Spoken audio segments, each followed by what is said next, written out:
दोस्तों नमस्कार, आप सभी का यूट्यूब चैनल चर्चा का विषय में स्वागत है। आज बात करेंगे आप पार्टी के नेता और दिल्ली के पूर्व मुख्यमंत्री अरविंद केजरीवाल के बारे में। क्या अचानक ऐसा लग रहा है कि अरविंद केजरीवाल राष्ट्रीय स्वयंसेवक संघ के नज़दीक जाना चाहते हैं? क्या ऐसा लग रहा है कि अब अरविंद केजरीवाल को यह आशंका है कि आने वाले दिल्ली के विधानसभा चुनाव में मुस्लिम मतदाता आप पार्टी को मतदान नहीं करेगा और वो कांग्रेस को मतदान कर सकता है? क्या अरविंद केजरीवाल को ये लगता है कि भारतीय जनता पार्टी और राष्ट्रीय स्वयंसेवक संघ में इतने गहरे मतभेद हो गए हैं कि उनका फायदा उठाकर अब वो राष्ट्रीय स्वयंसेवक संघ के नज़दीक जाकर राष्ट्रीय स्वयंसेवक संघ की चुनावों में मदद ले सकते हैं? क्या उनको ये लगता है कि वो आरएसएस को इस बात के लिए मना सकते हैं कि दिल्ली के चुनाव में कांग्रेस को पराजित करने के लिए अब भाजपा को भी सबक सिखाने के लिए आप भाजपा को भी छोड़ दो और कांग्रेस को भी पराजित हो जाएगी और आप पार्टी की मदद कर दो? ये आशंकाएं क्यों जन्म ले रही है? ये आशंकाएं जन्म ले रही हैं अभी अरविंद केजरीवाल द्वारा जंतर मंतर पर करी गई एक तथाकथित जन अदालत में दिए गए अपने भाषण से। आपको मालूम होगा अरविंद केजरीवाल लंबे समय तक अभी भ्रष्टाचार के आरोपों में जेल में रहे और जेल में रहते हुए भी उन्होंने त्यागपत्र देने से इनकार कर दिया। वो एक मुख्यमंत्री के रूप में ही जेल में रहे। जेल से बाहर आए तब भी वो त्यागपत्र देने के लिए तैयार नहीं थे।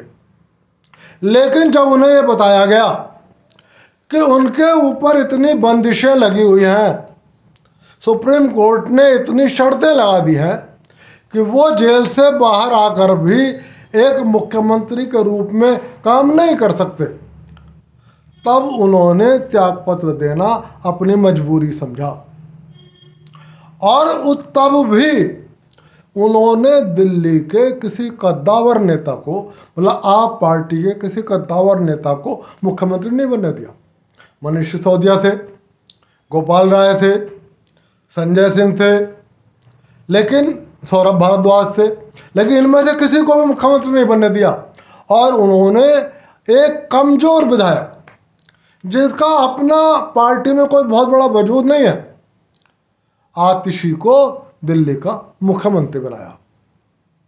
तो वो अरविंद केजरीवाल ने अचानक एक अदालत करी और उस अदालत में वो राष्ट्रीय स्वयंसेवक संघ से कुछ इस अंदाज में शिकायतें करते हुए नजर आए कि हे आरएसएस, तुम भाजपा को छोड़ दो और मुझे अपनी गोदी में ले लो। क्या शिकायतें करी? क्या उन्होंने कहा? मैं उस पर पूरी आप चर्चा करूंगा आपके साथ। लगभग उन्होंने 5 बातें राष्ट्रीय स्वयंसेवक संघ से कही थी। सबसे पहले उन्होंने ये कहा राष्ट्रीय स्वयंसेवक संघ से कि हे आरएसएस वालों, क्या आपने कभी कल्पना करी थी कि मोदी सरकार के खिलाफ जो भी आवाज़ उठाता है ये उसके खिलाफ सीबीआई की इंक्वायरी बिठा देते हैं, ईडी के लोग भेज देते हैं और उनका दमन करते हैं? तो मैं आप पार्टी से पूछना चाहता हूँ, जिसने आपके शीश महल का भंडा फोड़ा, जिसने आपकी आबकारी नीति का भंडा फोड़ा, जिसने आपकी पंजाब सरकार के भ्रष्टाचारों की पोल खोली, वो चाहे पत्रकार था, चाहे राजनीतिक जगत से काम करने वाला कोई व्यक्ति था, चाहे सामाजिक जगत का कोई व्यक्ति था, आपने उसके साथ क्या व्यवहार किया? आपने भी उसके खिलाफ दर्जनों पुलिस मुकदमे लिखवा दिए, आपने SC/ST केस लिखवाए और आपने भी उस व्यक्ति को पुलिस प्रताड़ित करने का प्रयास किया। तो क्या फ़र्क है आप में और नरेंद्र मोदी और अमित शाह में? किस बात की शिकायत कर रहे हो आप? जो काम वो कर रहा है वही काम आप करते हो। इसी तरीके से इन्होंने एक और शिकायत करी कि जिन नेताओं के खिलाफ भ्रष्टाचार के आरोप हैं, भाजपा कुछ दिनों के बाद, कुछ महीनों के बाद या 1 आध साल बाद उन्हें फिर पार्टी में ले लेती है। मैं पूछना चाहता हूँ, आप क्या करते हो? आप याद करो अपने पूरे पुराने भाषणों को और देखो पुराने वीडियोज को। आप सोनिया जी के बारे में क्या कहते थे, शीला दीक्षित जी के बारे में, लालू यादव के बारे में, मुलायम सिंह जी के बारे में, अखिलेश यादव के बारे में, शरद पवार, सोनिया, ममता बनर्जी, नीतीश कुमार, इन सब के बारे में। और फिर आपने क्या करा, आप भी तो उन सबके साथ गलभैया करी। आपने लोकसभा चुनाव में सबके साथ मिलकर चुनाव लड़ा। तो आप में और भाजपा में क्या फ़र्क है? यदि उन्होंने भ्रष्टाचारी नेताओं को मान लिया, अपनी पार्टी में ले लिया, तो आपने भी कल तक जिन लोगों को भ्रष्टाचारी कहते थे, आपने भी उनके साथ मिलकर चुनाव लड़ा। और आपकी पार्टी में यूपी बिहार में कोई इसलिए नहीं आया कि कोई अपनी जमानत जब्त कराने के लिए आपकी पार्टी में थोड़ी आएगा। उसको सबको पता है कि आपको टिकट पे जो भी लड़ेगा यूपी के अंदर या बिहार के अंदर, उसकी जमानत जब्त हो जाएगी। आपने एक और शिकायत करी कि हे आरएसएस वालों, आरएसएस भाजपा की माँ के समान है, आपकी कोख से भाजपा ने जन्म लिया है, लेकिन आज ये भाजपा अपना अलग रास्ता चुन रही है, आपसे अलग हो रही है। तो ऐसी भाजपा की कभी आपने परिकल्पना करी थी? इसको सबक सिखाओ। मैं आपसे पूछना चाहता हूं केजरीवाल जी, आप पार्टी ने किसकी कोख से जन्म लिया था? आप पार्टी ने अन्ना हजारे के आंदोलन की कोख से जन्म लिया था। आपने वादा करा था हिंदुस्तान की जनता से कि हम भ्रष्टाचार के खिलाफ लड़ने आए हैं, हम राजनीति नहीं करेंगे। आपने मंच पर खड़े होकर अपने बच्चों की कसम खाई थी कि हम राजनीति नहीं करेंगे। सैकड़ों हजारों लोग नौकरी से त्यागपत्र देकर देश विदेश से आपके आंदोलन में शामिल हुए थे। आपने क्या करा उस आंदोलन के साथ? आपने क्या करा अन्ना हजारे के साथ? यदि भाजपा, आपके शब्दों में मैं मान लूं कि भाजपा ने आरएसएस से धोखा करा है, तो आपने भी अन्ना हजारे के आंदोलन रूपी उस मां के साथ धोखा करा है जिससे आपने वादा करा था कि हम राजनीति नहीं करेंगे, और आज आप राजनीति कर रहे हो। अब आपने एक और शिकायत करी कि आरएसएस वालों, जिस भाजपा को आपने जन्म दिया, उस भाजपा के राष्ट्रीय अध्यक्ष जेपी नड्डा ने चुनाव में कह दिया कि अब हम बड़े हो गए हैं, हमें आरएसएस की जरूरत नहीं है। और शायद इसी आस में आप आरएसएस के पास जा रहे हो कि अब भाजपा को आपकी जरूरत नहीं है, आप मेरी मदद कर दो। तो मैं पूछना चाहता हूं, जिन लोगों ने पार्टी की स्थापना करी, आपने उनके साथ क्या किया? याद करिए, प्रशांत भूषण के पिताजी शांति भूषण ने आपको 1 करोड़ का चेक देकर पार्टी की स्थापना पर पहला चंदा दिया था। याद करिए, योगेंद्र यादव और उनके सहयोगी 5 कपड़ों से आपके साथ थे। और याद करिए, जवाहरलाल नेहरू यूनिवर्सिटी दिल्ली के साम्यवादी प्रोफेसरों का, जो पूरी तरीके से जिन्होंने आपकी मदद करी थी, आपने उन लोगों के साथ क्या व्यवहार किया? आपने उन सबको धक्का दे दिया, उन सबको पार्टी से निकाल दिया। मैं ये नहीं कहा कि मैं योगेंद्र यादव से सहमत हूँ, जेएनयू के साम्यवादी प्रोफेसर से सहमत हूँ, या मैं प्रशांत भूषण से सहमत हूँ, लेकिन मैं ये जरूर कह रहा हूँ कि यदि मैं आपकी इस बात को सच मान लूँ कि आरएसएस अब कि भाजपा अब आरएसएस के साथ धोखा कर रही है, बड़ी हो, ये कह रही है हम बड़े हो गए हैं, तुमसे कोई मतलब नहीं है, तो तुमने भी उन लोगों के साथ धोखा करा जिन्होंने पार्टी की स्थापना कराई और कहा अब पार्टी मेरी है और मेरे परिवार की है, इसलिए अब तुम्हारे से कोई मतलब नहीं है। एक और सबसे महत्वपूर्ण शिकायत अरविंद केजरीवाल ने आरएसएस से करी।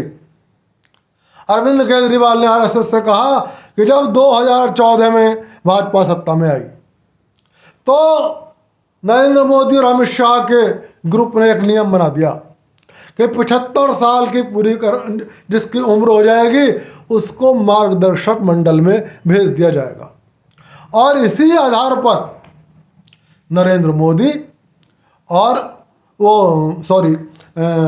लाल कृष्ण आडवाणी और मुरली मनोहर जोशी जी को मार्गदर्शक मंडल में भेज दिया गया। तो आपने आरएसएस से मांग करी है कि नैतिकता के आधार पर, आप शब्दों पर ध्यान दीजिए, नैतिकता के आधार पर, जैसे ही 75 साल की उम्र नरेंद्र मोदी की पूरी हो, राजनाथ सिंह जी की पूरी हो, अमित शाह की पूरी हो, इनको मार्गदर्शक मंडल में भेज दिया जाए। नैतिकता की बात अरविंद केजरीवाल जी आपके मुंह से? आप तो नैतिकता की बहुत बड़ी बड़ी बातें करके सत्ता में आए थे। 10 साल यदि नरेंद्र मोदी को सत्ता में हो गए तो 10 साल आपको भी दिल्ली के सत्ता में हो गए। आप बताओ, आपने कितनी नैतिकता की बात करी? आपसे ज्यादा बड़ा नैतिकतावादी झारखंड के मुख्यमंत्री हेमंत सोरेन है, जिसकी मैंने कई बार प्रशंसा करी है, सिर्फ इस बात के लिए कि जब उनकी गिरफ्तारी की नौबत आई, उन्होंने जांच एजेंसियों से 5 मिनट का समय सिर्फ इसलिए मांगा कि मैं त्याग पत्र लिख दूं और राज्यपाल को सौंप दूं, क्योंकि मैं भारत के संविधान को कलंकित नहीं करना चाहता, भारत के देश की मर्यादा को उल्लंघन नहीं करना चाहता, एक मुख्यमंत्री के रूप में जेल नहीं जाना चाहता। और उन्होंने अपने किसी परिवार के नहीं, एक दूसरे विधायक सोरेन चंपई को झारखंड का मुख्यमंत्री नियुक्त करवा दिया और खुद जेल चले गए। लेकिन आपने क्या करा? जब भ्रष्टाचार के आरोप आप पे लगे और आप जेल गए, आप मुख्यमंत्री के रूप में जेल गए। आपने एक प्रयास किया था कि आपकी पत्नी दिल्ली के मुख्यमंत्री बन जाए, लेकिन जो आप पार्टी के विधायक थे वो इस बात के लिए सहमत नहीं हुए, इसलिए आपकी पत्नी दिल्ली के मुख्यमंत्री नहीं बन सकी। लेकिन आपने मुख्यमंत्री पद से त्याग पत्र देने का नैतिक साहस नहीं दिखाया। आपने जिन नेताओं को भ्रष्टाचारी कहा, आपने आजीवन उनसे अलग चुनाव लड़ने का नैतिक साहस नहीं दिखाया। तो इसलिए अरविंद केजरीवाल जी, नैतिकता की बात आप मत करो। यदि इस आधार पर वो अनैतिकतावादी हैं तो आप भी अनैतिकतावादी हो। और एक बात आपसे और कहूँगा, राष्ट्रीय स्वयंसेवक संघ इतना छोटा बच्चा नहीं है कि आपकी बातों में जिस तरीके से दिल्ली की जनता बहक गई और उसने आप जैसे व्यक्ति को वोट देकर दिल्ली का मुख्यमंत्री बना दिया, वो राष्ट्रीय स्वयंसेवक संघ आपको समर्थन दे दे। वो एक बहुत पुराना संगठन हो गया। हालांकि उसका भी इतिहास रहा है कि उसने भाजपा के अलावा औरों को समर्थन दिया। उसने कांग्रेस का भी चुनाव लड़ाया। इंदिरा जी ने भी उससे मदद मांगी है। जवाहरलाल नेहरू जी ने भी उसकी तारीफ करी। भारत के गैर कांग्रेसी गैर भाजपाई राष्ट्रपति ने भी उसकी प्रशंसा करी।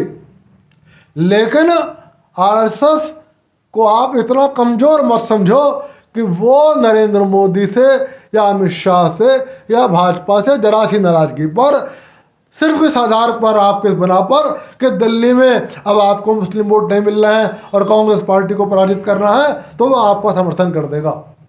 वो अपने हितों के हिसाब से फैसला करेगा, जो भी उसका हित होगा और जो भी उसका अपना निज स्वार्थ होगा। तो इसलिए मैं यही कहना चाहता हूं कि आप आरएसएस को दिल्ली की जनता मत समझो। फैसला आपके कहने से वो नहीं करेगा, फैसला वो अपने हितों के आधार पर करेगा। और जो भी आरएसएस के उद्देश्य हैं, मुझे नहीं पता उसके क्या उद्देश्य हैं, वो अपने उद्देश्यों को ध्यान में रख के करेगा। और फिलहाल अरविंद केजरीवाल जी, आपसे कहूँगा, नैतिकता की बातें आप मत किया करो। नैतिकता शर्मिंदा हो जाती है। हाँ, यदि कर सको तो कभी बंद कमरे में बैठकर अपनी अंतरात्मा से मौन धारण करके पूछना कि मैं कितना नैतिकतावादी हूँ। यदि आपके शरीर में अंतरात्मा होगी तो वो आपको धिक्कारेगी, आपके अंदर आपकी आत्मा को आपको जगाएगी। यदि कर सको तो कर लेना। वैसे मैं जानता हूँ आप करोगे नहीं, क्योंकि आप बहुत बड़े सत्ता लोलुप हो और परिवारवादी हो। फिलहाल आज की बात दोस्तों यहीं तक। कल फिर मिलेंगे किसी विषय पर। और फिर कह रहा हूँ, चैनल वीडियो पसंद आए तो लाइक कर देना और चैनल को सब्सक्राइब कर देना। कल तक के लिए आप सभी को नमस्कार।